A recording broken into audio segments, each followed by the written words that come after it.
श्री गणेशाय नमः। श्री वैष्णवे नमः। प्यारे भक्तों, आज हम मोहिनी एकादशी की पुण्य कथा का श्रवण करेंगे। यह कथा शास्त्रों में वर्णित और विशेष रूप से धर्म, सत्य और आत्मा संयम की महिमा को प्रकट करती है। इस दिन भगवान विष्णु ने मोहिनी रूप धारण कर धर्म की स्थापना की थी। इस कथा को श्रवण करने से समस्त पापों का नाश होता है और मोक्ष की प्राप्ति होती है। अब मैं भगवान विष्णु के मोहिनी अवतार की कथा सुनाने जा रही हूँ, जो कि समुद्र मंथन के समय की है। प्यारे भक्तों, अब मैं आप सभी श्रद्धालु भक्तों से विनम्र प्रार्थना करती हूँ कि कृपया मन, वाणी और चित्त को एकाग्र करें। यह कथा केवल कथा नहीं, बल्कि भगवान विष्णु के दिव्य कार्यों की महिमा है। यह कथा धर्म की रक्षा, अधर्म का नाश और सत्य की विजय का प्रतीक है। इसे केवल कानों से नहीं, हृदय से सुनना है। आज का दिन भगवान विष्णु के मोहिनी रूप की स्मृति में अत्यंत पावन माना गया है।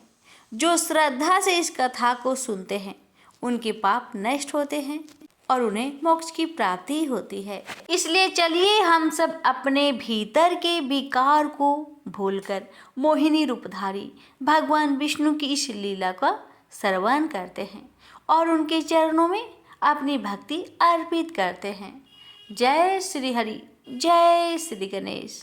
भक्तों, समुद्र मंथन के समय जब देवता और असुर मिलकर अमृत प्राप्त करने के लिए समुद्र मंथन कर रहे थे, तब अनेक अद्भुत वस्तुएं समुद्र से निकली, जैसे कामधेनु, ऐरावत हाथी, कल्प वृक्ष, लक्ष्मी माता और अंत में धन्वंतरी अमृत कलश लेकर प्रकट हुए।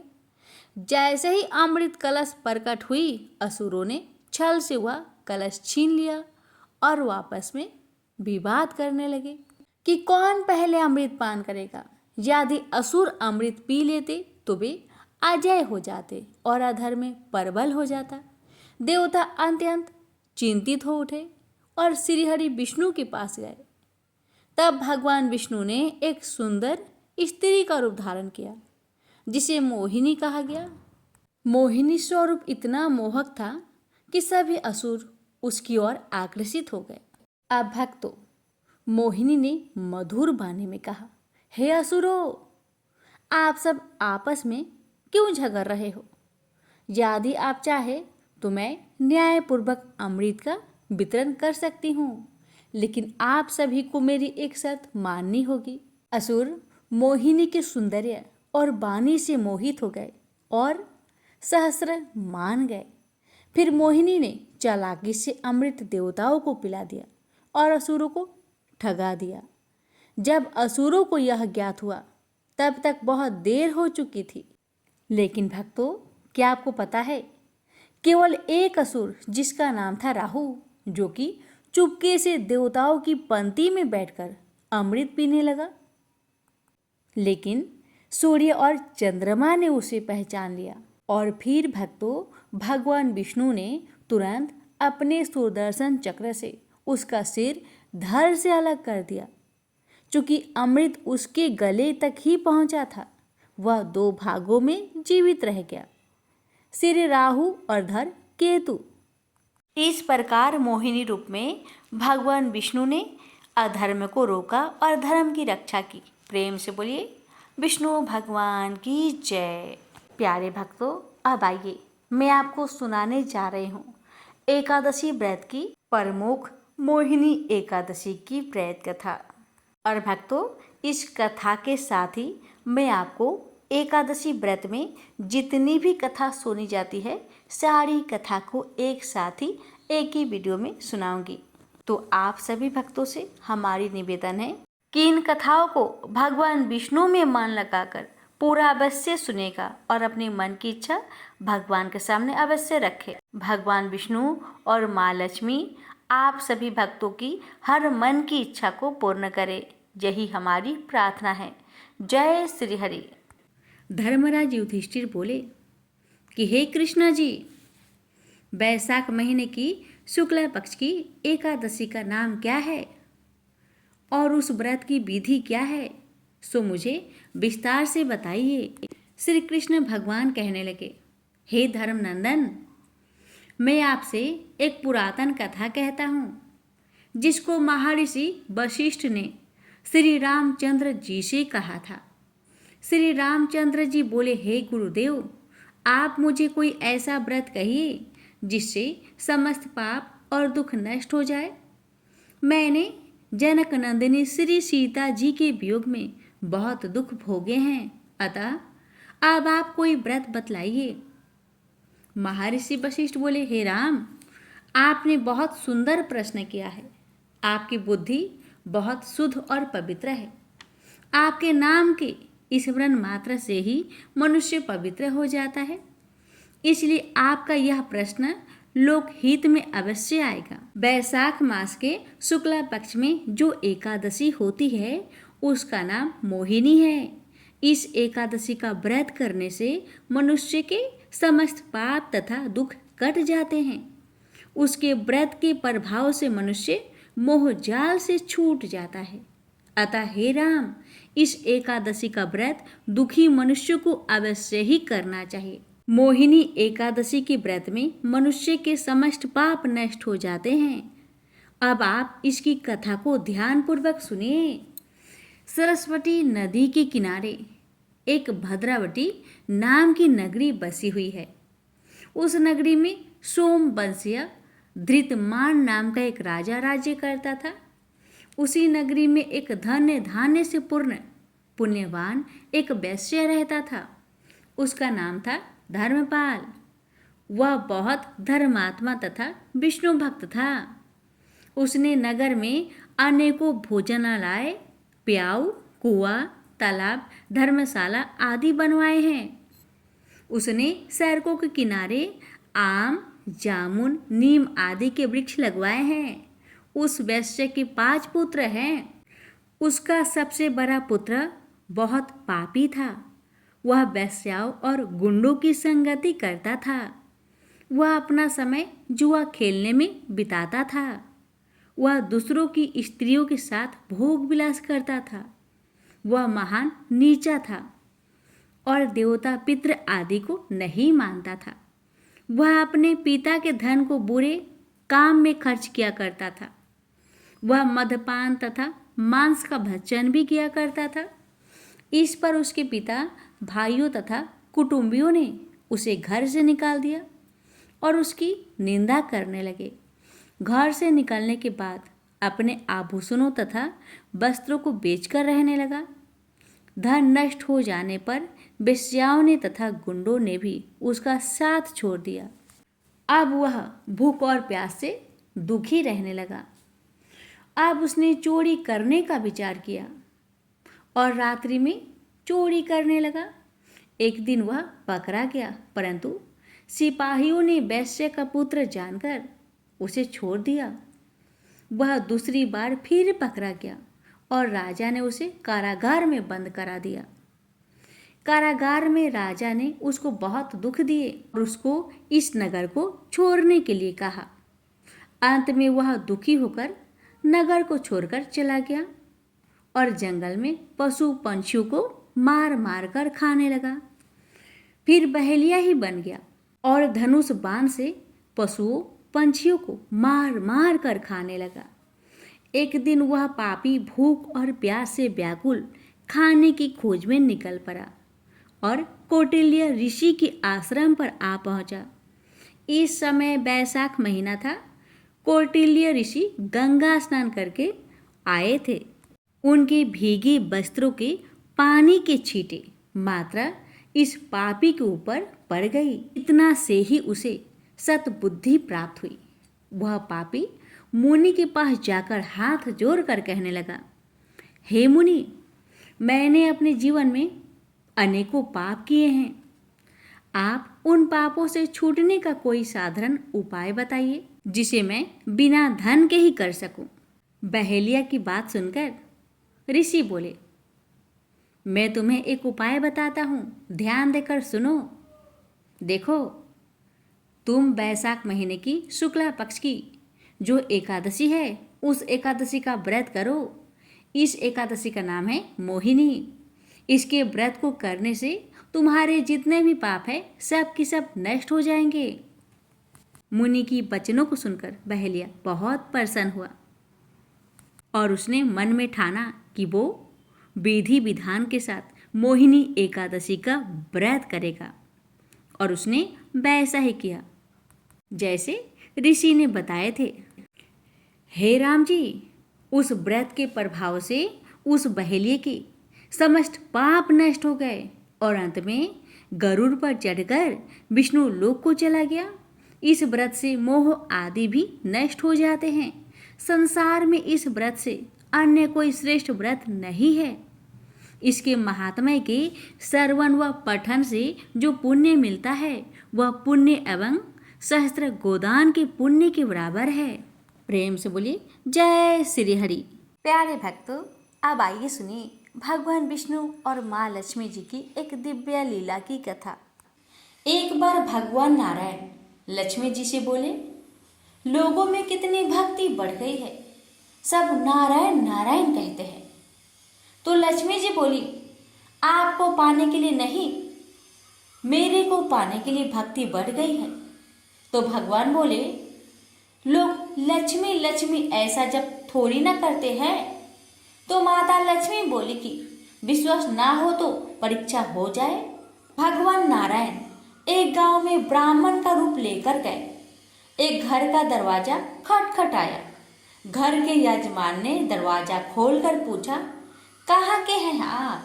तो भगवान बोले, हम तुम्हारे नगर में भगवान का कथा कीर्तन करना चाहते हैं। यजमान बोला, ठीक है महाराज, जब तक कथा होगी आप मेरे घर में रहना। गांव के कुछ लोग इकट्ठा होके सब तैयारी कर दी। पहले दिन कुछ लोग आए, अब भगवान स्वयं कथा करते तो गर्दी बढ़ी। 2 रे 3 रे दिन और भी भीड़ हो गई। भगवान खुश हो गए कि कितनी भक्ति है लोगों में।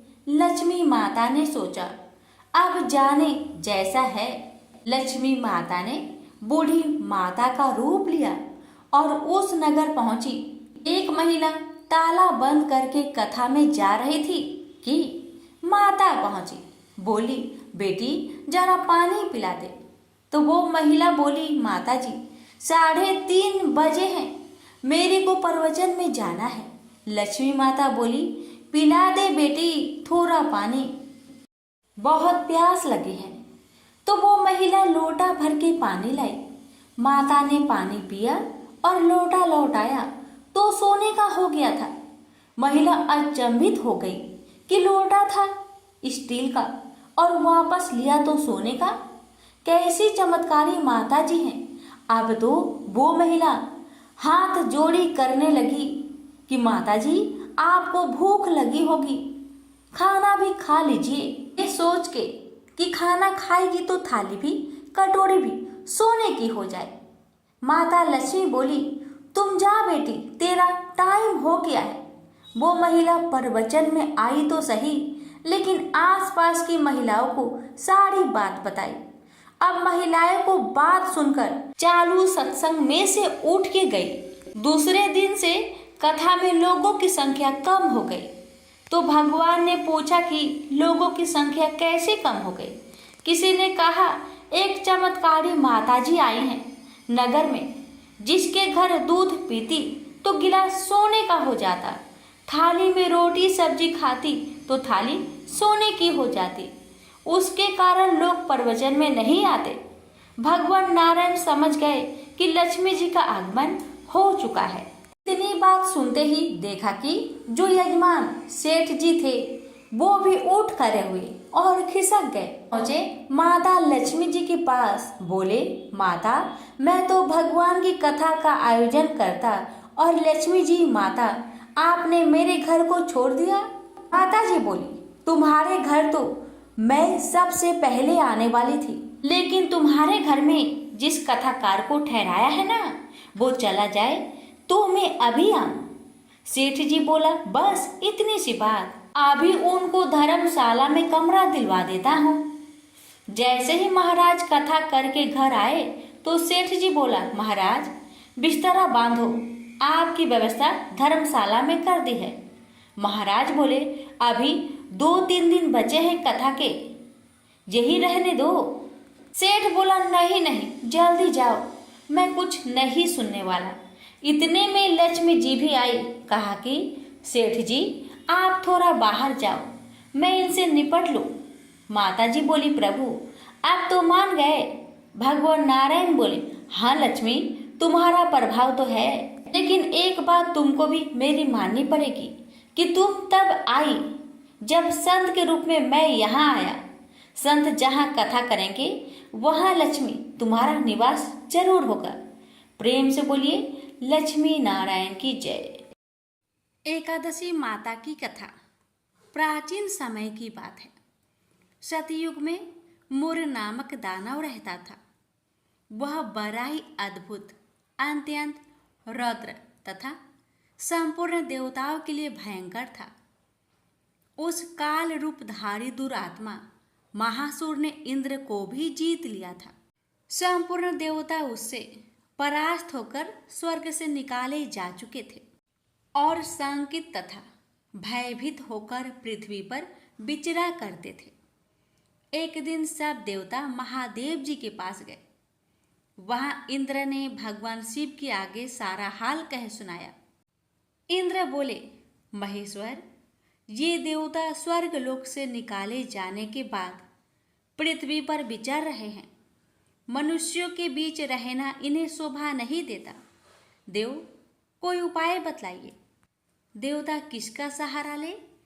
महादेव जी ने कहा, देवराज, जहाँ सबको शरण देने वाले, सबकी रक्षा में तत्पर रहने वाले जगत के स्वामी भगवान गरुड़ ध्वज विराजमान हैं, वहाँ जाओ, वे तुम लोगों की रक्षा करेंगे।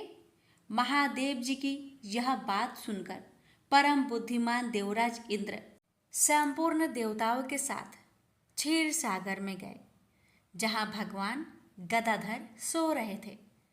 इंद्र ने हाथ जोड़कर उनकी स्तुति की।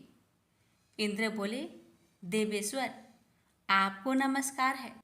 आप ही पति, आप ही मति, आप ही कर्ता और आप ही कारण हैं।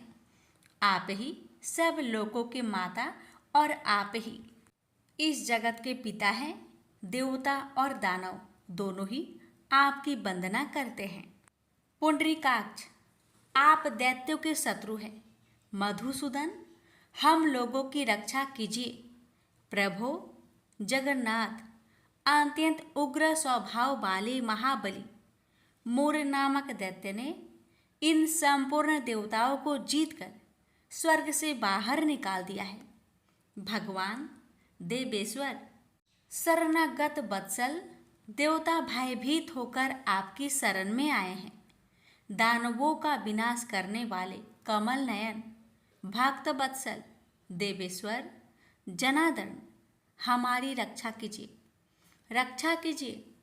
भगवान शरण में आए हुए देवताओं की सहायता कीजिए। इंद्र की बात सुनकर भगवान विष्णु बोले, देवराज, यह दानव कैसा है, उसका रूप और बल कैसा है तथा उस दुष्ट के रहने का स्थान कहाँ है?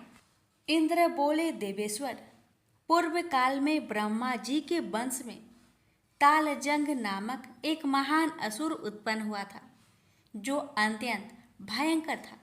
उसका पुत्र मूर दानव के नाम से विख्यात है। वह भी अत्यंत उत्कट, महापराक्रमी और देवताओं के लिए भयंकर है। चंद्रावती नाम से प्रसिद्ध एक नगरी है, उसी में स्थान बनाकर वह निवास करता है। उस दैत्य ने समस्त देवताओं को परास्त करके उन्हें स्वर्ग लोक से बाहर कर दिया है। उसने एक दूसरे ही इंद्र को स्वर्ग के सिंहासन पर बैठाया है। अग्नि, चंद्रमा, सूर्य, वायु तथा वरुण भी उसने दूसरे ही बनाए हैं। जनार्दन, मैं सच्ची बात बता रहा हूँ, उसने सब कोई दूसरे ही कर लिए हैं। देवताओं को तो उसने उनके प्रत्येक स्थान से वंचित कर दिया है। इंद्र की यह बात सुनकर भगवान जनार्दन को बड़ा क्रोध आया। उन्होंने देवताओं को साथ लेकर चंद्रावती नगर में प्रवेश किया। भगवान गदाधर ने देखा कि दैत्यराज बारंबार गर्जना कर रहा है और उससे परास्त होकर संपूर्ण देवता दसों दिशाओं में भाग रहे हैं। अब वह दानव भगवान विष्णु को देखकर बोला, खड़ा रहा, खड़ा रहा। उसकी यह ललकार सुनकर भगवान के नेत्र क्रोध से लाल हो गए। वे बोले, अरे दुराचारी दानव, मेरी इन भुजाओं को देख। यह कहकर श्री विष्णु ने अपने दिव्य बाणों से सामने आए हुए दुष्ट दानव को मारना आरंभ किया। दानव भय से विहल हो उठे। पांडुनंदन तत्पश्चात श्री विष्णु ने दैत्य सेना पर चक्र का प्रहार किया। उससे छिन्न भिन्न होकर सैकड़ों योद्धा मौत के मुख में चले गए। इसके बाद भगवान मधुसूदन बद्रिका आश्रम को चले गए। वहां सिंहावती नाम की गुफा थी जो 12 योजन लंबी थी। उस गुफा में एक ही दरवाजा था। भगवान विष्णु उसी में सो गए। वह दानव मूर्ख भगवान को मार डालने के उद्योग में उनके पीछे पीछे तो लगा ही था। अतः उसने भी उसी गुफा में प्रवेश किया। वहां भगवान को सोते देख उसे बड़ा हर्ष हुआ। उसने सोचा, यह दानों को भय देने वाला देवता है, अतः निसंदेह इसे मार डालूंगा। दानव के इस प्रकार विचार करते ही भगवान विष्णु के शरीर से एक कन्या प्रकट हुई जो बड़ी ही रूपवती, सौभाग्यशालिनी तथा दिव्य अस्त्र शस्त्रों से सुसज्जित थी। वह भगवान के तेज के अंश से उत्पन्न हुई थी। उसका बल और पराक्रम महान था। दानवराज मुर ने उस कन्या को देखा। कन्या ने युद्ध का विचार करके दानव के साथ युद्ध के लिए याचना की। युद्ध छिड़ गया। कन्या सब प्रकार की युद्ध कला में निपुण थी। वह मोर नामक महान असुर उसके हुक्कार मात्रा से राख का ढेर हो गया। दानव के मारे जाने पर भगवान जाग उठे। उन्होंने दानव को धरती पर इस प्रकार निष्प्राण पड़ा देखकर कन्या से पूछा, मेरा यह शत्रु अत्यंत उग्र और भयंकर था, किसने इसका वध किया है? कन्या बोली, स्वामिन, आपके ही प्रसाद से मैंने इस महादैत्य का वध किया है। श्री भगवान ने कहा, कल्याणी, तुम्हारे इस कर्म से तीनों लोकों के मुनि और देवता आनंदित हुए हैं। अतः तुम्हारे मन में जैसी इच्छा हो उसके अनुसार मुझसे कोई वर मांग लो। देव दुर्लभ होने पर भी वह वर मैं तुम्हें दूंगा, इसमें तनिक भी संदेह नहीं है। वह कन्या साक्षात एकादशी ही थी। उसने कहा, प्रभु, यदि आप प्रसन्न हैं तो मैं आपकी कृपा से सब तीर्थों में प्रधान, समस्त विघ्नों का नाश करने वाली तथा सब प्रकार की सिद्धि देने वाली देवी हूँ।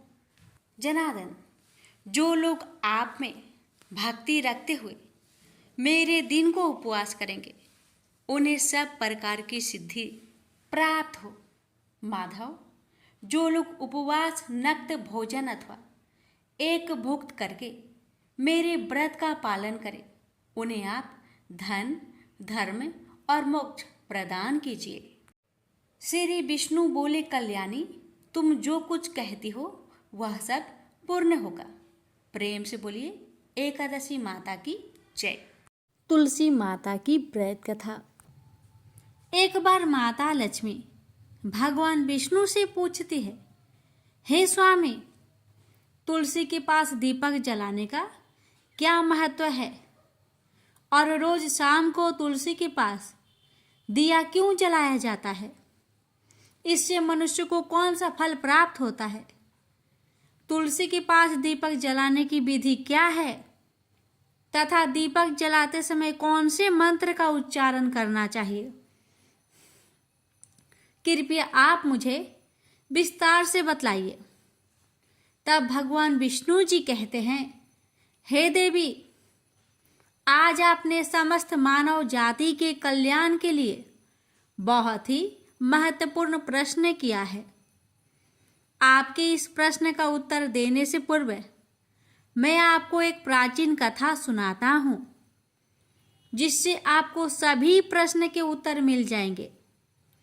इसलिए आप इस कथा को बड़े ही श्रद्धा प्रसन्नचित पूर्वक पूरा सुनिए। इस कथा को ध्यान से पूरा सुनने मात्र से ही मनुष्य को, भक्तों को 100 वर्षों तक तुलसी के पास दीपक जलाने का पुण्य प्राप्त हो जाता है। फिर माता लक्ष्मी कहती है, हे स्वामी, हे भगवान, मैं इस कथा को सुनने के लिए बड़ी उत्सुक हूँ। कृपया आप इस कथा को सुनाना प्रारंभ कीजिए। तब भगवान विष्णु माता लक्ष्मी को वह कथा सुनाने लग जाते हैं कि हे देवी, पूर्व काल की बात है। दक्षिण दिशा में तुंगभद्रा नाम की एक बहुत बड़ी नदी है। इस नदी के किनारे पर हरिहरपुर नाम का एक अत्यंत सुंदर नगर बसा हुआ था। उसी नगर में काशी नाम के एक ब्राह्मण निवास करते थे। वे अत्यंत गुणवान, चरित्रवान, धर्म कार्य करने वाले तथा वेदों के मार्ग पर चलने वाले थे। उन्होंने समस्त शास्त्र का अध्ययन किया हुआ था। उस ब्राह्मण की एक पत्नी थी, जिसे लोग दुराचार कहकर पुकारते थे, क्योंकि उसके कर्म ही उसके नाम के अनुसार थे। वह सदैव ही अपने पति को अपमानित करती थी। वह अपने पति के लिए कुवाच्य कहती रहती, पति को भयंकर दुख देती थी, पति के लिए कभी भोजन नहीं बनाती थी, अपने पति के साथ कभी शयन नहीं किया, कभी उसके साथ प्रेम से व्यवहार तक नहीं किया। पति के मित्र, परिवार के लोग घर पर आते तो वह स्त्री उनको अपमानित करके घर से भगा देती थी और स्वयं काम भाव से उन्मत्त होकर निरंतर अन्य वैभवचारिणी स्त्रियों के साथ घूमा करती थी। उसका मन पति को छोड़कर पराये पुरुष में लगा रहता था। उसने कभी अपने पति से प्रेम से बात तक नहीं की, किंतु पराये पुरुषों के संग बैठकर बातें करती थी। पराये पुरुषों को मोहित करने के लिए बड़े ही सज धज कर गांव में घूमने जाया करती थी। कभी वह वन में किसी वृक्ष के नीचे खड़ी रहकर सुंदर पुरुषों की राह देखने लगती और किसी दुष्ट पुरुष को मोहित करके उसके संग भोग विलास किया करती थी। फिर एक दिन वह दुराचारिणी स्त्री वन में जाकर एक वृक्ष के नीचे खड़ी हो गई। उसका चित्त काम से भरा हुआ था। वह किसी सुंदर कामी पुरुष की राह देख रही थी, किंतु बहुत समय निकलने के बाद भी उस स्थान पर कोई पुरुष नहीं आया। इसलिए वह अत्यंत दुखी हो गई और प्रियतम की खोज में इधर उधर देखने लगी। उस दिन उसका सारा परिश्रम व्यर्थ हो गया। वहां पर खड़ी होकर वह नाना प्रकार की बातें कहकर विलाप करने लगी। हाय, आज तो इस मार्ग से कोई भी सुंदर पुरुष नहीं आया। अब मैं कैसे अपने काम वासना को शांत करूं? क्या करूं? आज की रात कैसे बीतेगी? यह सोचकर वह जोर जोर से रोने लगी। उस जंगल में एक भयानक बाघ निवास करता था। उस पापिनी स्त्री की आवाज सुनकर वह जाग गया और उछलकर उस स्त्री का भक्षण करने के लिए उसके पास आ गया। उस भयंकर बाघ को देखकर उस स्त्री के पसीने छूटने लगे। वह थर थर कांपने लगी। वह स्त्री कुछ करती, इतने में ही उस बाघ ने अपने पंजे से उसे घायल कर दिया और वह स्त्री जमीन पर गिर पड़ी। जमीन पर गिरते ही वह स्त्री चिल्लाते हुए बोली, अरे बाघ, तू किस लिए यहाँ पर आया है? मुझे क्यों मार रहा है? मैं यहाँ पर अपने प्रियतम को खोज रही हूँ। तू मुझे छोड़ दे। मेरा भक्षण करके तुझे क्या मिलेगा? उस स्त्री की बात सुनकर वह भयानक बाघ क्षण भर के लिए रुक गया और हंसते हुए बोला, ए दुष्टा, आज विधाता ने मुझे मेरा ग्रास नियुक्त किया है। तुझ जैसी पापिनी स्त्रियों का भक्षण करना ही मेरा काम है, तभी मुझे इस शरीर से मुक्ति मिलेगी। बाघ की बात सुनकर वह स्त्री कहने लगी, हे बाघ, तुम कौन हो? मुझे सच सच बताओ, तुम्हें किस कारण से बाघ की योनि में जन्म लेना पड़ा और तुम मुझ जैसी स्त्रियों का भक्षण क्यों करते हो? पहले मुझे सारी बात बताओ और फिर मेरा भक्षण करो। फिर बाघ कहने लगा, हे पापिनी, मैं तुझे मेरे पूर्व जन्म का वृत्तांत सुनाता हूँ कि किस कारण मुझे बाघ बनना पड़ा। पूर्व काल में दक्षिण देश में एक नदी थी। उस नदी के तट पर एक नगरी बसी हुई थी। उस नगरी में मैं निवास करता था। मैं एक ब्राह्मण का पुत्र था और नदी किनारे बैठकर यज्ञ आदि कार्य किया करता था। मैंने उस जन्म में अनेक पापियों के लिए यज्ञ किया, उन पापियों के घर का भोजन किया। मैंने धन के लोभ से अनेक पापियों के लिए कार्य किए। जिन वस्तुओं का दान ब्राह्मण को नहीं लेना चाहिए, उन वस्तुओं का दान मैंने ग्रहण किया और दूसरों से धन लेता था, लेकिन कभी वापस नहीं करता था। इस प्रकार से पाप करते हुए मुझे बहुत साल बीत गए और मैं बूढ़ा हो गया। मेरे बाल दाढ़ी सब सफ़ेद हो गए, आंखें सूज गई, मुंह के सारे दांत गिर गए, लेकिन फिर भी मेरी दान लेने की आदत नहीं छूटी और मैं पाप करता गया। फिर एक दिन मैं धन के लोभ से नदी किनारे गया और अन्य धूर्त ब्राह्मणों के साथ मिलकर हमने लोगों को ठगा। झूठे मंत्र का कथन बोलकर हमने बिना विधि विधान से किए ही देवी देवताओं का पूजन किया और बहुत सारा धन दान में ले लिया। फिर उसी स्थान पर एक बीमार कुत्ते ने मेरे पैर में काट लिया और मैं मूर्छित होकर गिर पड़ा। उसी क्षण मेरे प्राण भी चले गए। फिर यम के दूत उस स्थान पर प्रकट हुए और मुझे पकड़कर यमपुरी ले गए। वहां पर यमराज ने चित्रगुप्त से मेरे कर्मों का लेखा जोखा निकालने के लिए कहा। फिर चित्रगुप्त कहने लगे, हे धर्मराज, इस ब्राह्मण ने घोर पाप किए हैं। इसने दूसरे से झूठ कहकर धन लूटा है, विधि विधान से पूजा ना करके झूठ मंत्र बोलकर भगवान का अपमान किया है। इसलिए यह पापी ब्राह्मण केवल नरक ही जाने के योग्य है।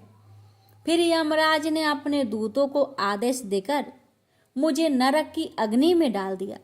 अनेक वर्षों तक नरक की सजा भोगने के बाद मुझे बाघ का शरीर प्राप्त हुआ और मैं इस दुर्गम वन में निवास करने लगा।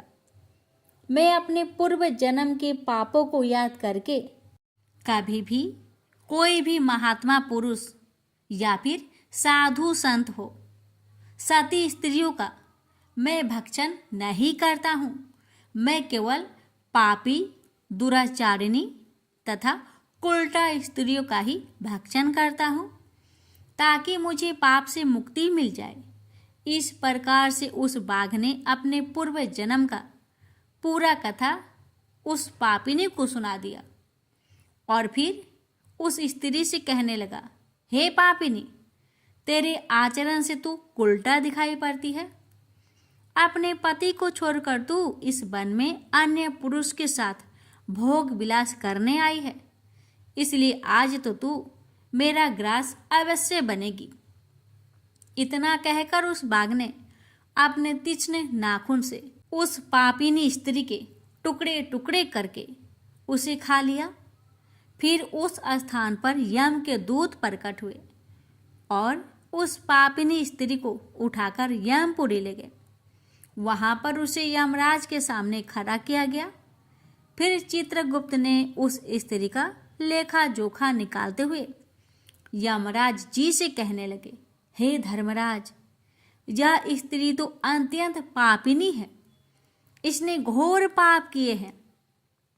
इसने व्यभिचार किया है। इसने अपनी पति की कभी सेवा नहीं की। अपने पति को भूलकर पराये पुरुषों के संग भोग विलास किया करती। उसके पाप को सुनकर यमराज जी ने उस स्त्री को अग्नि से भरे हुए कुंडों में डालने का आदेश दिया।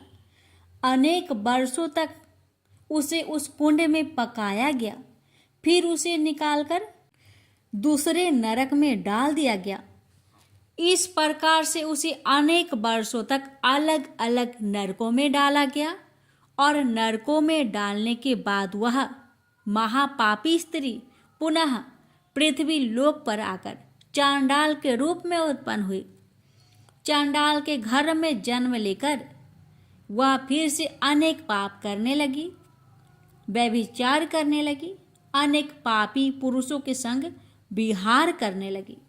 कुछ समय बाद पूर्व जन्म के पापों के कारण उसे कोढ़ का रोग हो गया और वह भयानक पीड़ा सहन करने लगी। उसका अंग अंग जलने लगा।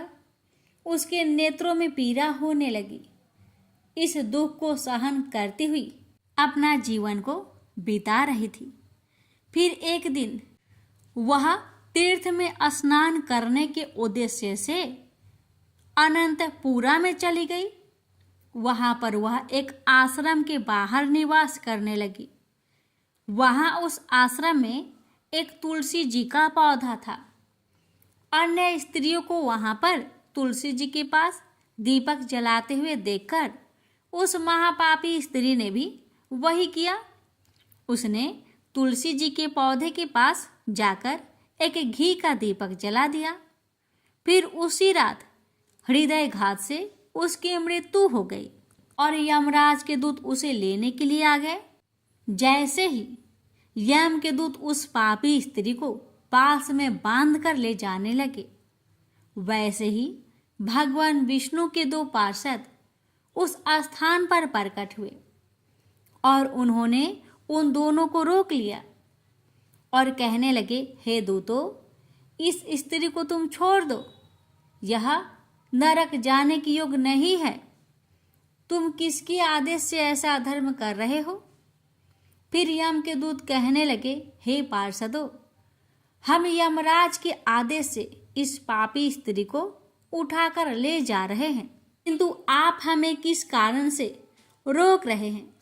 यह स्त्री अत्यंत पापी है, महापापी है। इसने बहुत घोर पाप किए हैं।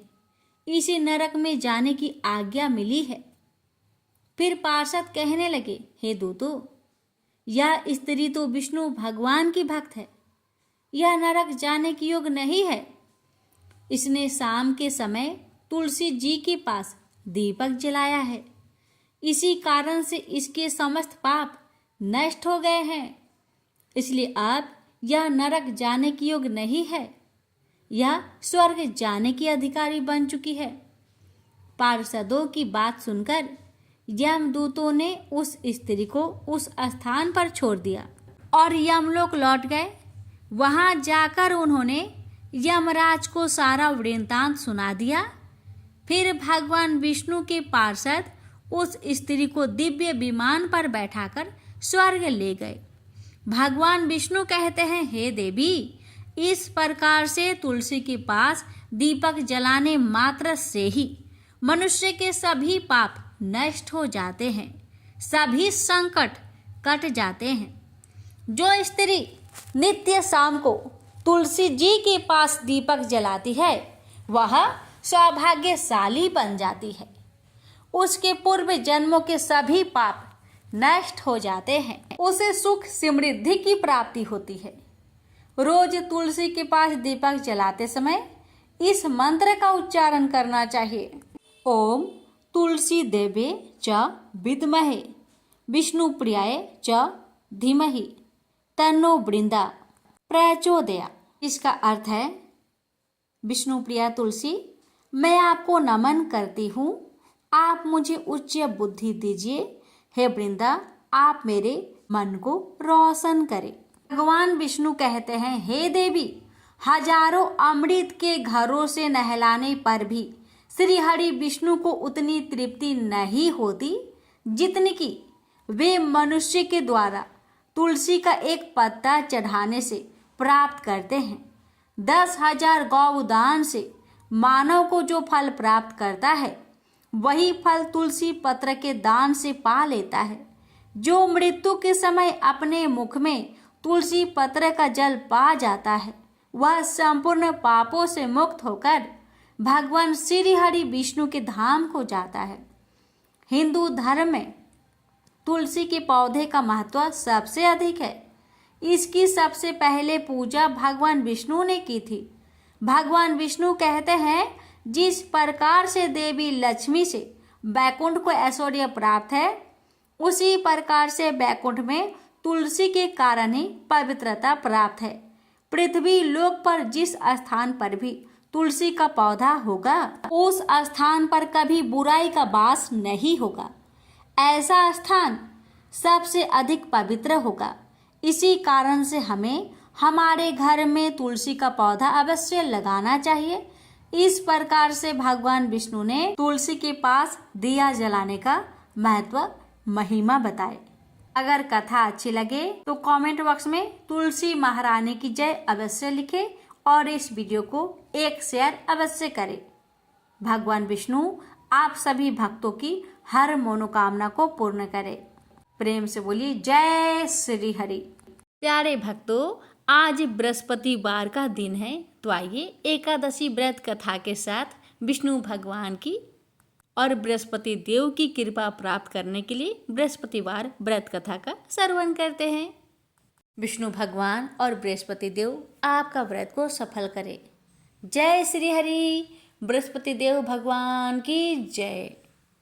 प्राचीन काल की बात है, किसी राज्य में एक बड़ा प्रतापी और दानी राजा राज्य करता था। वह हर गुरुवार को व्रत रखकर दीन दुखियों की मदद करके पुण्य प्राप्त करता था। परंतु ये बात उसकी रानी को अच्छी नहीं लगती थी।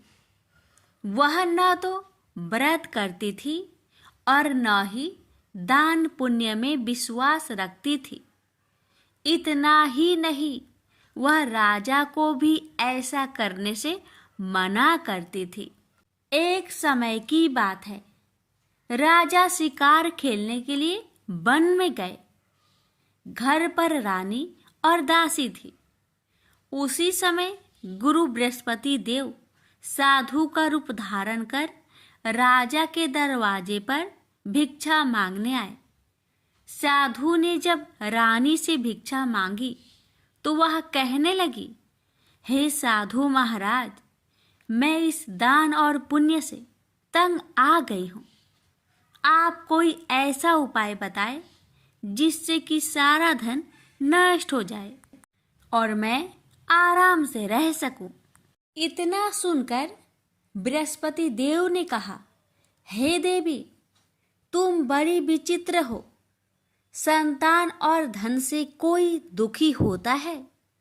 अगर अधिक धन है तो उसे शुभ कार्यों में लगाओ, कुंवारी कन्याओं का विवाह कराओ, विद्यालय और बाग बगीचे का निर्माण कराओ, जिससे तुम्हारे दोनों लोग सुधरे। परंतु साधु की इन बातों से रानी को खुशी नहीं हुई। उसने कहा कि मुझे ऐसे धन की आवश्यकता नहीं है जिसे मैं दान दूं और जिसे संभालने में मेरा सारा समय नष्ट हो जाए। तब साधु ने कहा, अगर तुम्हारी ऐसी इच्छा है तो मैं जैसा तुम्हें बताता हूँ तुम वैसा ही करना। गुरुवार के दिन तुम घर को गोबर से लिपना, अपने बालों को पीली मिट्टी से धोना, राजा से हजामत बनाने को कहना, भोजन में मांस मदिरा का प्रयोग करना, कपड़े धोबी के यहाँ धुलने देना। इस प्रकार 7 बृहस्पतिवार करने से तुम्हारा समस्त धन नष्ट हो जाएगा। इतना कहकर साधु के रूप में बृहस्पति देव अंतर ध्यान हो गए।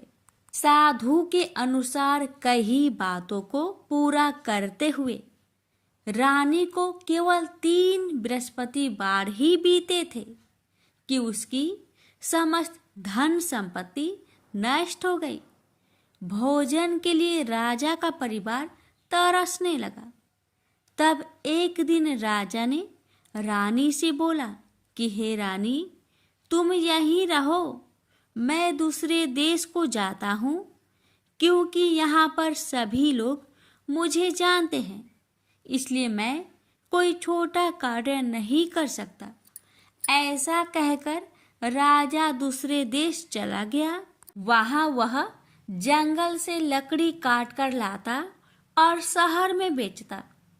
इस तरह वह अपना जीवन व्यतीत करने लगा। इधर राजा के परदेश जाते ही रानी और दासी दुखी रहने लगी।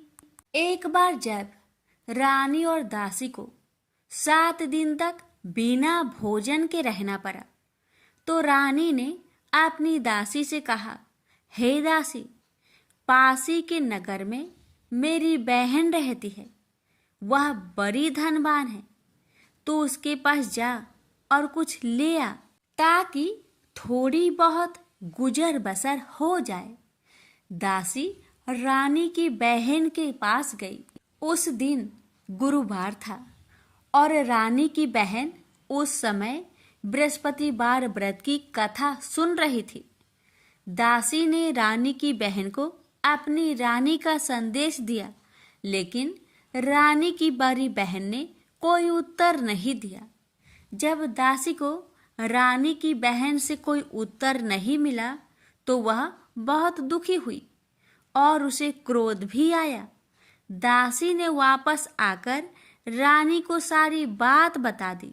ये सुनकर रानी ने अपने भाग्य को कोसा। उधर रानी की बहन ने सोचा कि मेरी बहन की दासी आई थी, परंतु मैं उससे नहीं बोली, इससे वह बहुत दुखी हुई होगी।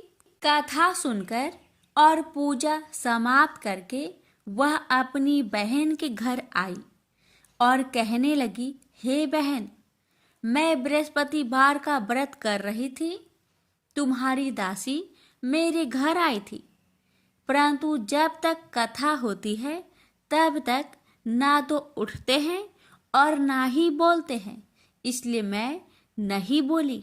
बताओ दासी, क्यों आई थी? रानी बोली, बहन, तुमसे क्या छिपाऊं, हमारे घर में खाने तक को अनाज नहीं था। ऐसा कहते कहते रानी की आंखें भर आई। उसने दासी समेत पिछले 7 दिनों से भूखे रहने तक की बात अपनी बहन को विस्तार पूर्वक सुना दी। रानी की बहन बोली, देखो बहन, भगवान बृहस्पति देव सबकी मनोकामना को पूर्ण करते हैं। देखो, शायद तुम्हारे घर में अनाज रखा हो। पहले तो रानी को विश्वास नहीं हुआ, पर बहन के आग्रह करने पर उसने अपनी दासी को अंदर भेजा, तो उसे सचमुच अनाज से भरा एक घड़ा मिल गया। यह देखकर दासी को बड़ी हैरानी हुई। दासी रानी से कहने लगी, हे रानी, जब हमको भोजन नहीं मिलता तो हम व्रत ही तो करते हैं, इसलिए क्यों ना इनसे व्रत और कथा की विधि पूछ ली जाए, ताकि हम भी व्रत कर सके। तब रानी ने अपनी बहन से बृहस्पतिवार व्रत के बारे में पूछा। उसकी बहन ने बताया, बृहस्पतिवार के व्रत में चने की दाल और मुनक्का से विष्णु भगवान का केले के जड़ में पूजन करे तथा दीपक जलाए, व्रत कथा सुने और पीला भोजन ही करे। इससे बृहस्पति देव प्रसन्न होते हैं। व्रत और पूजन विधि बताकर रानी की बहन अपने घर लौट आई। 7 दिन के बाद जब गुरुवार आया तो रानी और दासी ने व्रत रखा। घुड़सार में जाकर चना और गुड़ लेकर आई। फिर उससे केले की जड़ तथा विष्णु भगवान का पूजन किया। अब पीला भोजन कहाँ से आए, इस बात को लेकर दोनों बहुत दुखी थे। चूंकि उन्होंने व्रत रखा था, इसलिए बृहस्पति देव उनसे प्रसन्न थे। इसलिए वे एक साधारण व्यक्ति का रूप धारण कर 2 थालों में सुंदर पीला भोजन दासी को दे गए। भोजन पाकर दासी प्रसन्न हुई और फिर रानी के साथ मिलकर भोजन ग्रहण किया। उसके बाद वे सभी गुरुवार को व्रत और पूजन करने लगी। बृहस्पति भगवान की कृपा से उनके पास फिर से धन संपत्ति आ गई, परंतु रानी फिर से पहले की तरह आलस्य करने लगी।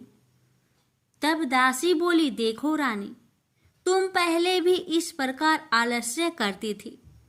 तुम्हें धन रखने में कष्ट होता था, इस कारण सभी धन नष्ट हो गया, और अब जब भगवान बृहस्पति की कृपा से धन मिला है तो तुम्हें फिर से आलस्य होता है।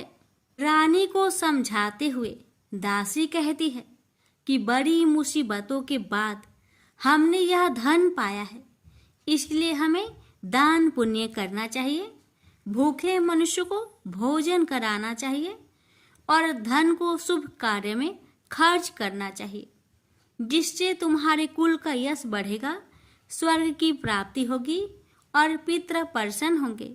दासी की बात मानकर रानी अपना धन शुभ कार्य में खर्च करने लगी, जिससे पूरे नगर में उसका यश फैलने लगा। बृहस्पतिवार व्रत कथा के बाद श्रद्धा के साथ आरती की जानी चाहिए। इसके बाद प्रसाद बांटकर उसे ग्रहण करना चाहिए। एक दिन राजा दुखी होकर जंगल में एक पेड़ के नीचे आसन जमाकर बैठ गया। वह अपनी दशा को याद करके व्याकुल होने लगा। बृहस्पतिवार का दिन था।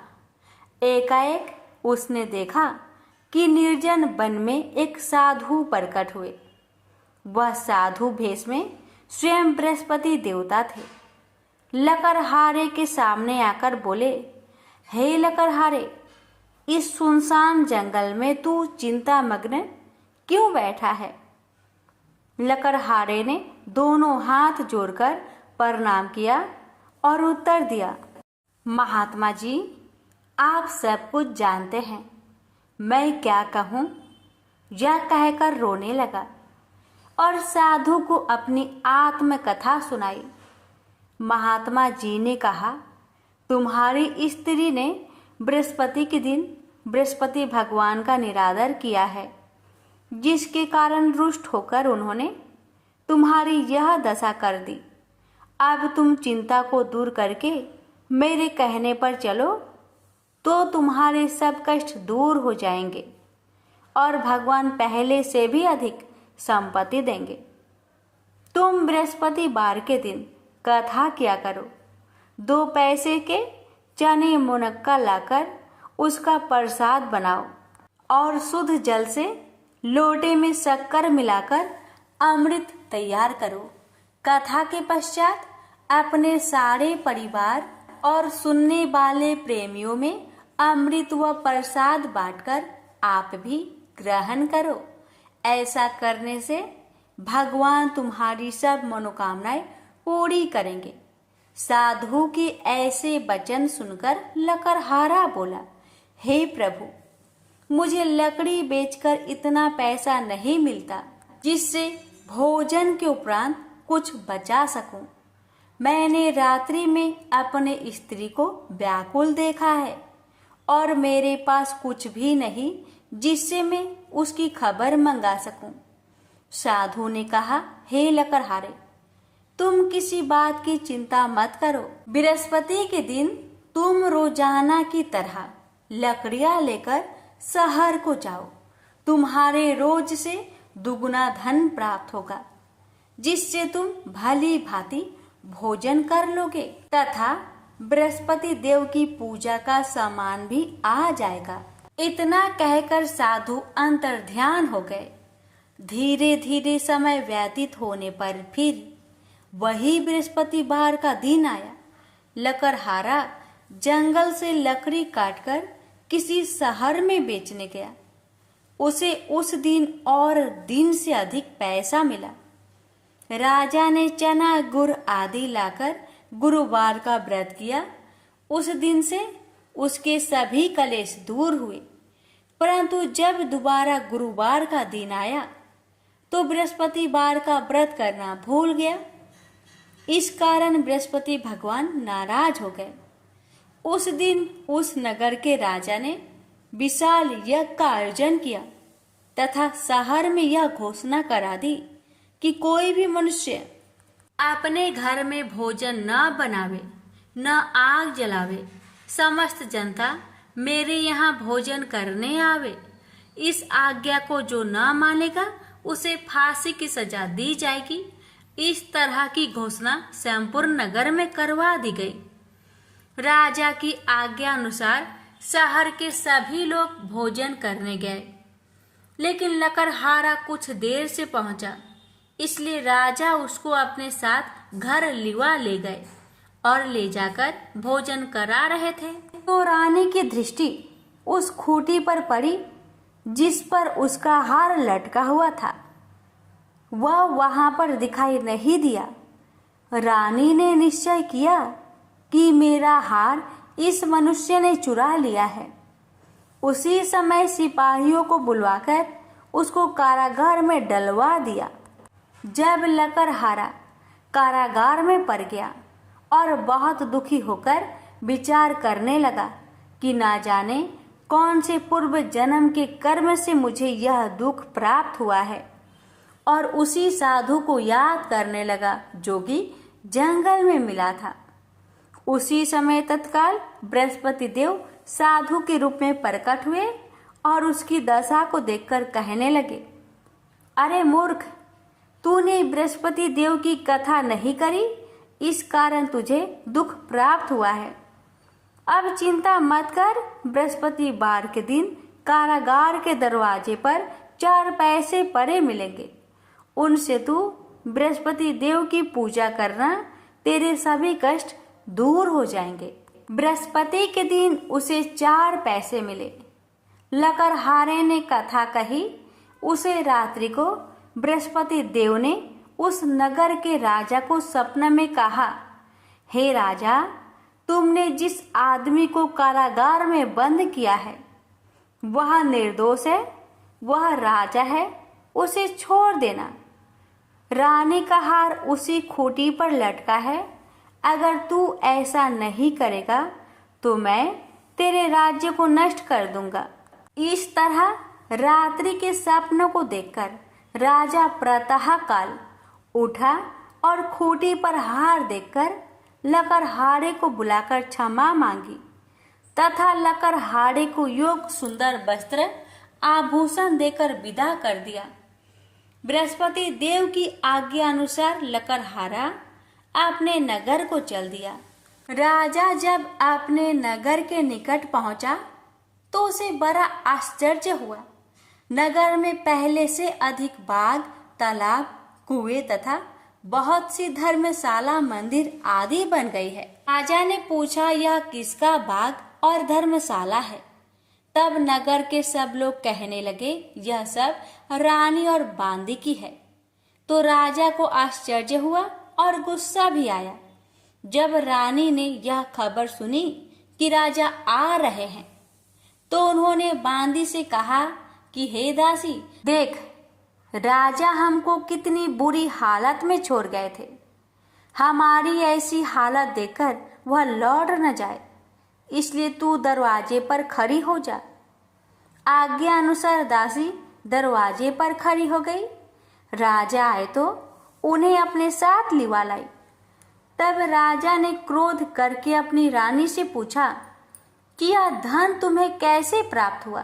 तब उन्होंने कहा, हमें यह सब धन बृहस्पति देव के इस व्रत के प्रभाव से प्राप्त हुआ है। राजा ने निश्चय किया कि 7 रोज बाद तो सभी बृहस्पति देव का पूजन करते हैं, परंतु मैं प्रतिदिन दिन में 3 बार कहानी तथा रोज व्रत किया करूंगा। अब हर समय राजा ने दुपट्टे में चने की दाल बांधी रहती तथा दिन में 3 बार कहानी कहता। एक रोज राजा ने विचार किया कि चलो अपनी बहन के यहाँ हो आवे। इस तरह निश्चय कर राजा घोड़े पर सवार हो अपनी बहन के यहाँ को चलने लगा। मार्ग में उसने देखा कि कुछ आदमी एक मुर्दे को लिए जा रहे हैं। उन्हें रोककर राजा कहने लगा, अरे भाइयों, मेरी बृहस्पति देव की कथा सुन लो। वे बोले, लो, हमारा तो आदमी मर गया है, इसको अपनी कथा की परी है। परंतु कुछ आदमी बोले, अच्छा कहो, हम तुम्हारी कथा भी सुनेंगे। राजा ने दाल निकाली और जब कथा आधी हुई थी कि मुर्दा हिलने लग गया, और जब कथा समाप्त हो गई तो राम राम करके मनुष्य उठकर खड़ा हो गया। आगे मार्ग में उसे एक किसान खेत में हल चलाता मिला। राजा ने उसे देख और उससे बोले, अरे भैया, तुम मेरी बृहस्पति बार की कथा सुन लो। किसान बोला, जब तक मैं तेरी कथा सुनूंगा तब तक 4 हरैया जोत लूंगा। जा अपनी कथा किसी और को सुनाना। इस तरह राजा आगे चलने लगा। राजा के हंसते ही बैल पछाड़ खाकर गिर गए तथा किसान के पेट में बड़ी जोर का दर्द होने लगा। उस समय उसकी माँ रोटी लेकर आई। उसने जब यह देखा तो अपने पुत्र से सब हाल पूछा और बेटे ने भी सभी हाल कह दिया। तो बुढ़िया दौड़ी दौड़ी उस घोड़ सवार के पास गई और उससे बोली कि मैं तेरी कथा सुनूंगी, तू अपनी कथा मेरे खेत पर चलकर ही कहना। राजा ने बुढ़िया के खेत पर जाकर कथा कही। इसके सुनते ही वह बैल उठ खड़ा हुई तथा किसान के पेट का दर्द भी बंद हो गया। राजा अपनी बहन के घर पहुंचा। बहन ने भाई की खूब मेहमानी की। दूसरे रोज प्रातःकाल राजा जागा तो वह देखने लगा कि सब लोग भोजन कर रहे हैं। राजा ने अपनी बहन से कहा, ऐसा कोई मनुष्य है जिसने भोजन नहीं किया हो? मेरी बृहस्पति बार की कथा सुन ले। बहन बोली, हे भैया, यह देश ऐसा ही है कि पहले यहाँ लोग भोजन करते हैं, बाद में अन्य काम करते हैं। अगर कोई पड़ोस में हो तो देख आऊं। वह ऐसा कहकर देखने चली गई, परंतु उसे कोई ऐसा व्यक्ति नहीं मिला जिसने भोजन न किया हो। अतः वह एक कुम्हार के घर गई जिसका लड़का बीमार था। उसे मालूम हुआ कि उनके यहाँ 3 रोज से किसी ने भोजन नहीं किया है। रानी ने अपने भाई की कथा सुनने के लिए कुम्हार से कहा। वह तैयार हो गया। राजा ने जाकर बृहस्पति बार की कथा कही, जिसको सुनकर उसका लड़का ठीक हो गया। अब तो राजा की प्रशंसा होने लगी। एक रोज राजा ने अपनी बहन से कहा कि हे बहन, हम अपने घर को जाएंगे, तुम भी तैयार हो जाओ। राजा की बहन ने अपनी सास से कहा। सास ने कहा, हाँ चली जा, परंतु अपने लड़कों को मत ले जाना, क्योंकि तेरे भाई के कोई औलाद नहीं है। बहन ने अपने भैया से कहा, हे भैया, मैं तो चलूंगी पर कोई बालक नहीं जाएगा। राजा बोला, जब कोई बालक नहीं चलेगा तब तुम ही क्या करोगी? बड़े दुखी मन से राजा अपने नगर को लौट आया। राजा ने अपनी रानी से कहा, हम निरवंशी है, हमारा मुंह देखने का धर्म नहीं है। और कुछ भोजन आदि नहीं किया। रानी बोली, हे प्रभु, बृहस्पति देव ने हमें सब कुछ दिया है, वह हमें औलाद अवश्य देंगे।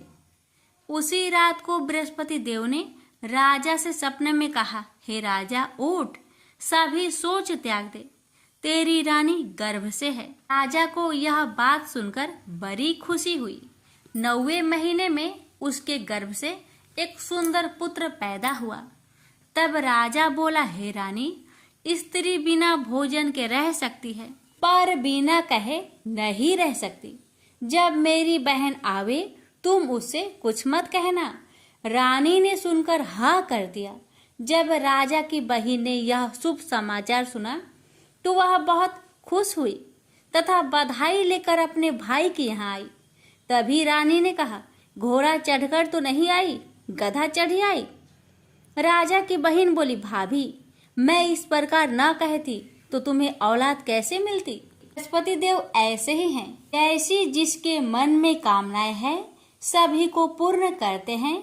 जो सदा भावना पूर्वक बृहस्पतिवार का व्रत करता है एवं कथा पढ़ता अथवा सुनता है, दूसरों को सुनाता है, बृहस्पति देव उसकी सभी मनोकामना पूर्ण करते हैं। तो प्रेम से बोलिए, बृहस्पति भगवान की जय हो।